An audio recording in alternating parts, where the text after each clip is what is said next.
प्यारे पशुपालक भाइयों, आपके पशुओं को इस तेज ठंड से बचाने के लिए कैटल रेमेडीज की कफ की चटनी अब अतिरिक्त गुणों के साथ नए अंदाज और नए नाम में, यानी कि कफ क्रिल, आपके पशु की बलगमी खांसी से बचाव में साथ देने के लिए उपलब्ध है।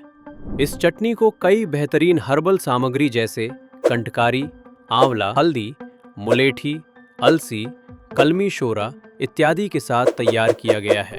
कफ क्रिल चटनी म्यूकोलाइटिक, एक्सपेक्टोरेंट और एंटी माइक्रोबियल है। ये आपके पशु को एक नहीं कई तरह के लाभ देता है।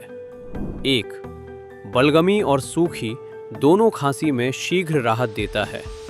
2. कफ को बाहर निकालता है। 3. श्वास नली की सूजन को कम करता है। 4. इम्यूनिटी बढ़ाता है और पशु की जल्द रिकवरी में मदद करता है। गुणों से भरपूर ये एडवांस कफ क्रिल की चटनी अपने हर पहलू की विश्वसनीयता के लिए डॉक्टर द्वारा प्रमाणित किया गया है।